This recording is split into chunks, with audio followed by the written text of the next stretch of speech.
سماج کی اصلاح میں ایک اور چیز بہت بڑی رکاوٹ، اور وہ چیز ہے سنت سے دوری۔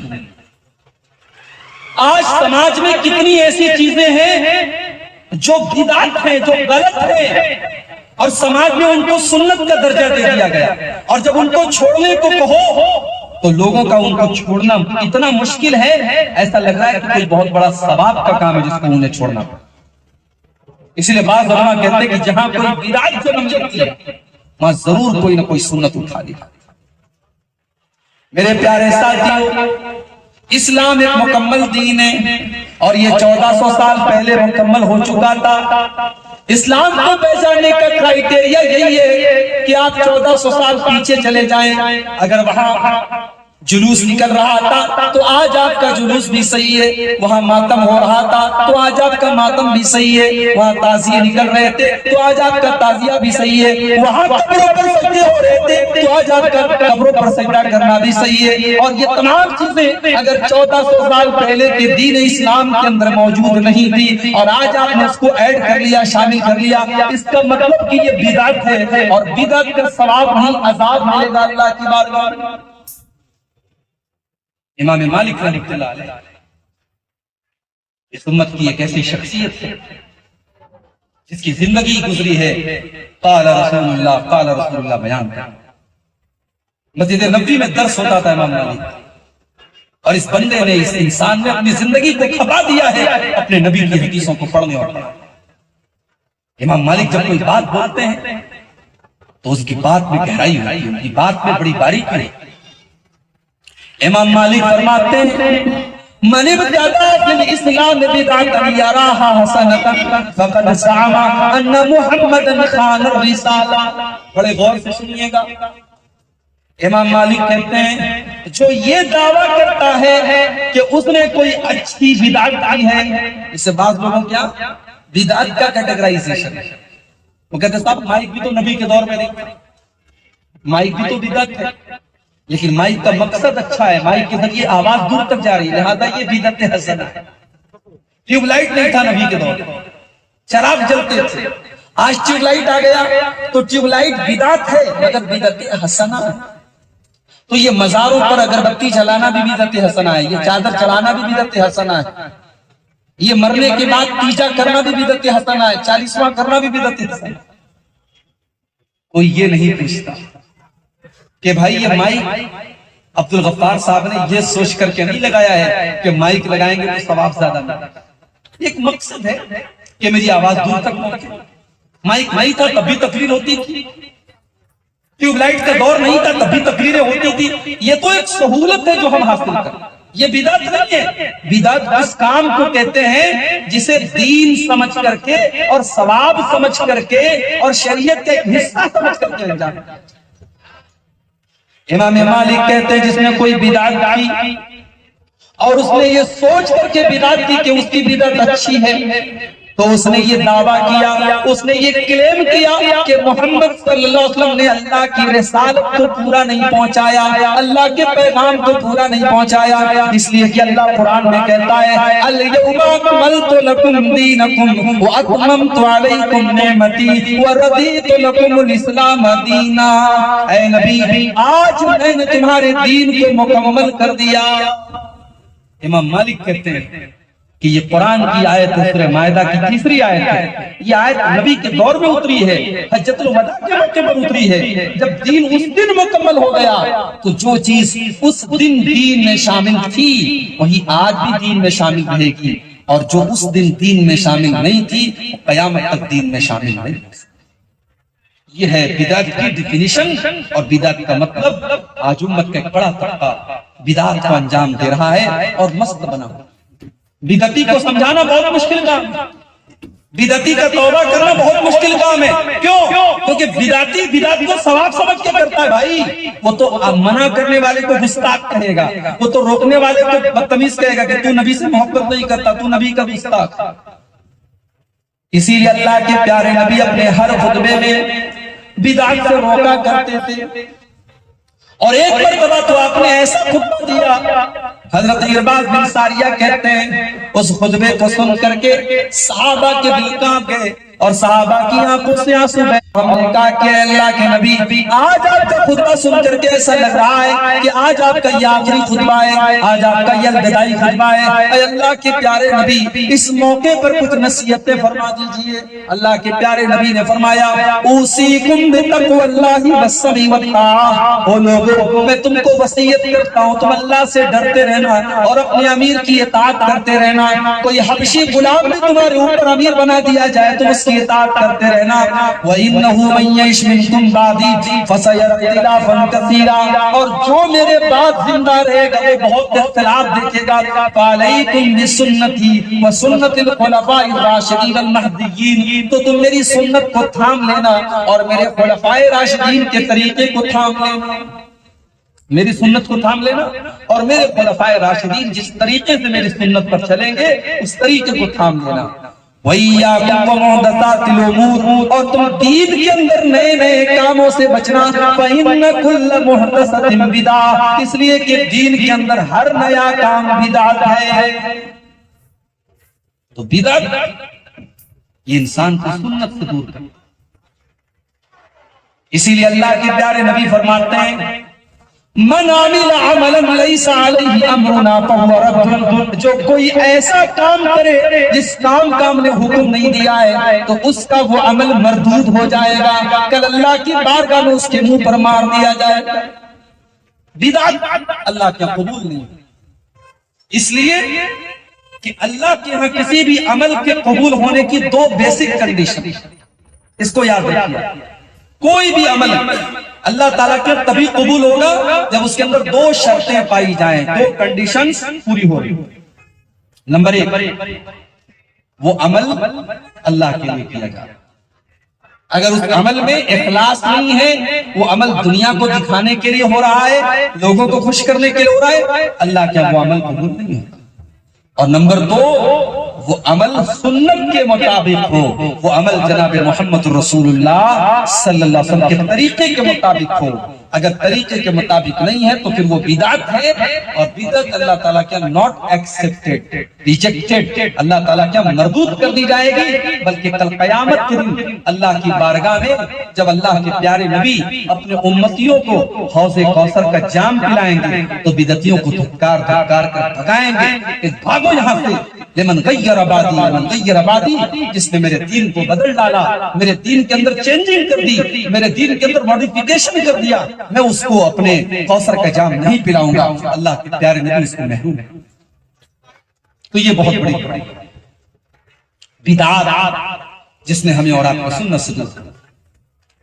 اور آگے ایک بہت بڑا مسئلہ سماج کا یہ بھی ہے، آج مسلمان آپس میں گتم گتھا ہے، ہر محلے میں چار چار مسجدیں موجود ہیں۔ بعض مسجدوں کا تو یہ حال ہے کہ مسجد کے باہر گیٹ پر لکھا ہوا ہے یہ فلاں فلاں مسلک کی مسجد ہے اور فلاں فلاں مسلک کے لوگ یہاں پہ نہ آئیں، اگر آئیں گے تو ان کے خلاف کارروائی ہوگی۔ ابھی تک تو مسجدوں کے گیٹ پر لکھا رہتا تھا، اب شادی کے کارڈ پر بھی لکھا رہتا ہے۔ آج کل فیس بک وغیرہ کے اوپر ایسے کئی شادی کارڈ جو ہے شیئر ہو رہے ہیں کہ فلاں صاحب کی شادی ہے اور شادی پر کارڈ کے اوپر کونے میں لکھا ہوا ہے کہ یہ فلاں فلاں مسلک کی شادی ہے اور اس میں فلاں فلاں مسلک کے لوگ قطعاً نہ آئیں، اگر آئیں گے تو اپنی ذلت و رسوائی کے خود ذمہ دار۔ یہ حقیقت میں میرے اسی زمین پر ہو رہا ہے۔ ان الذين فرقوا دينهم وكانوا شيعا لست منهم في شيء، اے نبی جو لوگ فرقوں میں بڑھ گئے، جو ٹکڑے ٹکڑے میں بڑھ گئے، اے نبی آپ کا ان سے کوئی تعلق نہیں ہے۔ ہاں جب ٹکڑوں میں ہمارے دشمن ایک ہو گئے، ہمیں مٹانے کا سپنا دیکھنے والے ایک ہو گئے، مگر آج ہم مسلک اور فرقے کے نام پر ٹکڑے ٹکڑے اور اتنی نفرت بھر دی ہم نے اپنے دلوں میں دوسروں کے خلاف کہ لوگ ایک دوسرے کو سلام کرنا پسند نہیں کرتے۔ لوگ یہ سوچتے ہیں کہ ہم نے اس کو سلام کیا تو میرا ایمان خراب ہو جائے گا، میرا نکاح ٹوٹ جائے گا، میرا دین برباد ہو جائے گا۔ یہ ذہنیت بنا دی گئی یہ سوچ۔ میرے نبی اس لیے تو دنیا میں نہیں آئے، میرے نبی نے تو پتھر کھا کے دلوں کو ملایا۔ میرے نبی نے پتھر کھا کے لوگوں کو جوڑا ہے، اور آج مرگن غذائیں کھا کر اور گلے میں پھولوں کے ہار پہن کر لوگوں کو توڑنے کا کام کر۔ اللہ نے قرآن میں فرمایا وَاعْتَصِمُوا بِحَبْلِ اللَّهِ جَمِيعًا، تم اللہ کی رسی کو مل کر کے تھامو، اسلام کو تم مل کر کے تھامو، تم قرآن کو مل کر کے تھامو۔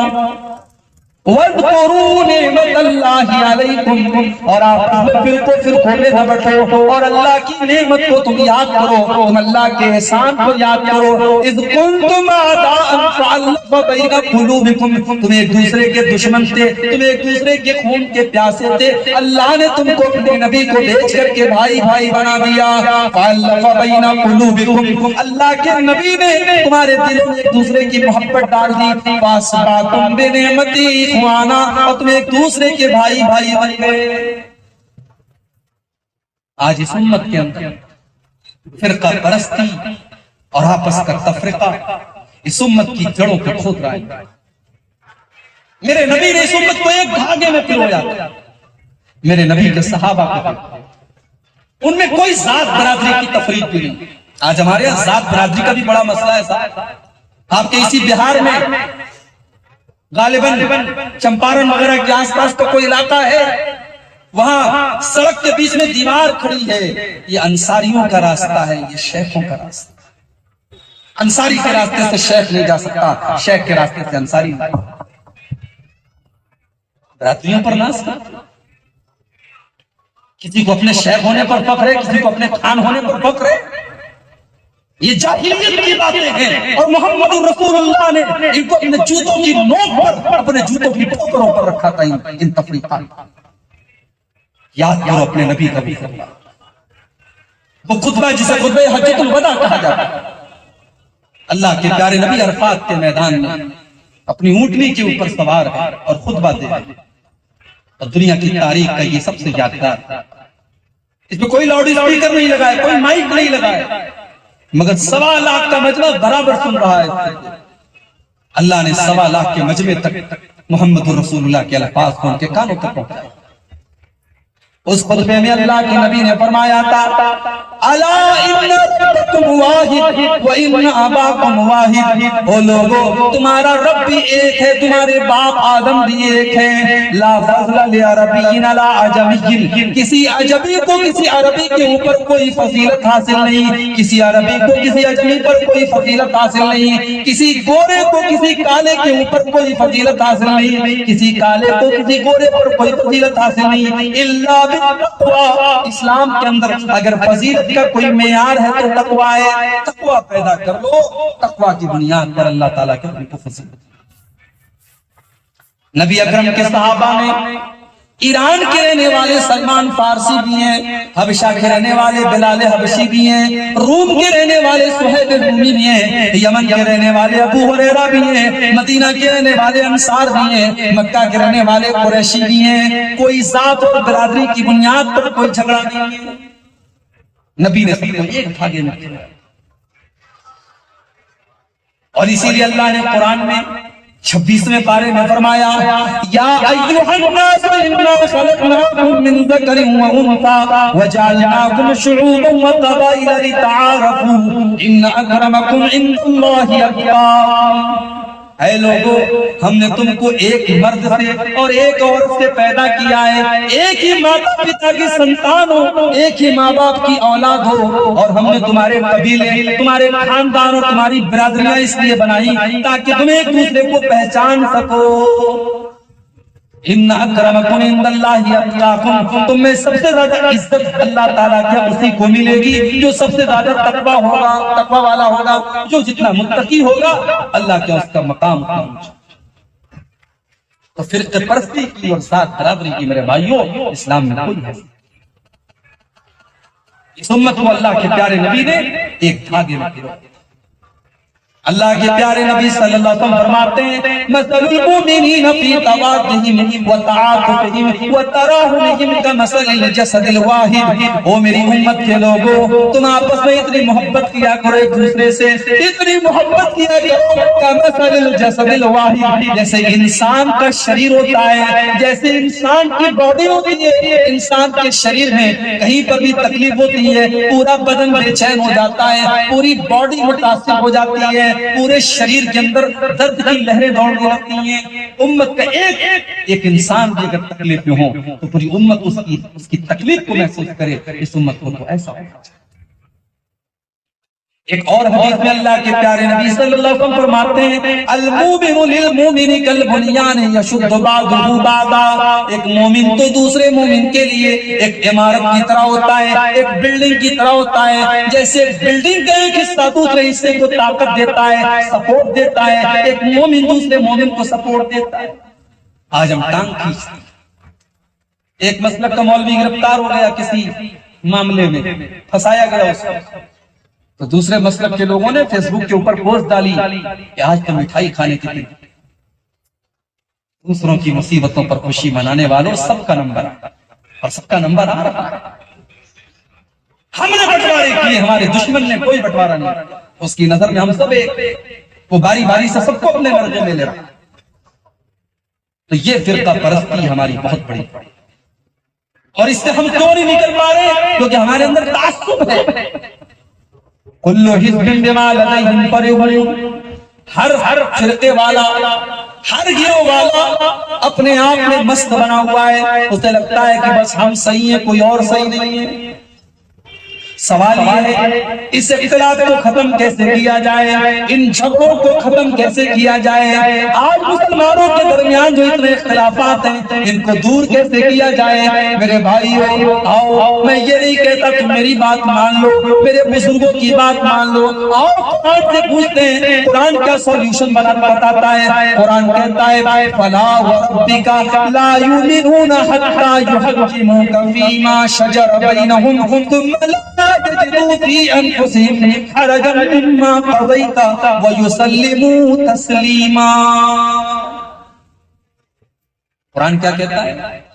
اے نبی آپ کے رب کی قسم، لوگ اس وقت تک مومن نہیں ہو سکتے جب تک اپنے سارے جھگڑوں کے اندر اور سارے اختلافات کے اندر اے نبی لوگ آپ کو اپنا جج نہ مان لے، لوگ آپ کے فیصلے کو فیصلہ نہ مان لے، اور لوگ آپ کے فیصلے کے آگے سر نہ جھکا دیں۔ میرے بھائیو، نماز میں رفع دین کرنا ہے کہ نہیں کرنا ہے، سینے پر ہاتھ باندھنا ہے کہ ناف کے نیچے باندھنا ہے، تراویح 8 پڑھنا ہے کہ 20 پڑھنا ہے، قبروں پر سجدہ کرنا ہے کہ نہیں کرنا ہے، ربیع الاول کا جلوس نکالنا ہے کہ نہیں نکالنا ہے، نبی کا نام سننے پر انگوٹھا چومنا ہے کہ نہیں چومنا ہے، بہت سارے ایشوز ہیں، بہت سارے مسائل ہیں، اختلافات کی لمبی لائن ہے۔ آؤ اپنے نبی کی عدالت میں لے کر کے جاتے ہیں، محمد رسول اللہ کی عدالت میں لے کر کے جاتے ہیں، اور اس عدالت سے جو فیصلہ آ جائے اس فیصلے کو ہم سب مان لیتے ہیں، سارے جھگڑے ختم ہو سکتے ہیں۔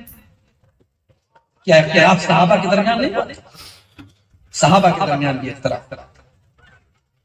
نبی اکرم کا انتقال ہوا، پہلا اختلاف اللہ کے پیارے نبی کو دفن کہاں کیا جائے، الگ الگ اوپینین ہے، الگ الگ رائے ہیں۔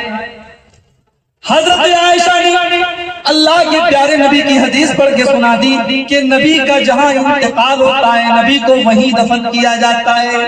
میں نے اللہ کے نبی کو یہ فرماتے ہوئے سنا تھا، جب لوگوں نے اپنے نبی کی بیوی سے نبی کی حدیث کو سن لیا، سارا جھگڑا ختم ہو گیا، سارا جھگڑا۔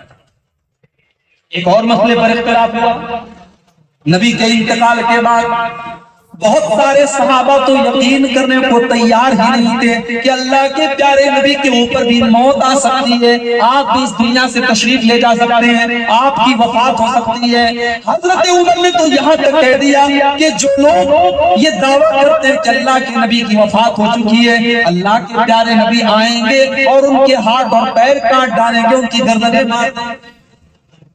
حضرت عمر تسلیم نہیں کر پا رہے تھے، ایکسپٹ نہیں کر پا رہے تھے۔ ابو بکر صدیق آتے ہیں، اللہ کے پیارے نبی کی پیشانی کو چوم لیتے ہیں اور روتے ہوئے کہتے ہیں میرے بابا کے اوپر قربان ہوں، اے اللہ کے نبی، اللہ تعالیٰ دو موت آپ کو نہیں دے گا، ایک موت اللہ سب کو دیتا ہے اور وہ ایک موت آپ کو آ چکی ہے، دو موت آپ کو اللہ تعالیٰ نہیں دے گا۔ پھر مسجد میں آتے ہیں اور ممبر کے سائیڈ میں، ممبر کے بغل میں کھڑے ہو جاتے ہیں اور خطبہ دیتے ہیں، اور خطبے میں سورہ آل عمران کی آیت پڑھتے ہیں، وَمَا مُحَمَّدٌ إِلَّا رَسُولٌ قَدْ خَلَتْ مِن قَبْلِهِ الرُّسُلُ أَفَإِن مَاتَ أَوْ قُتِلَ انقلبتم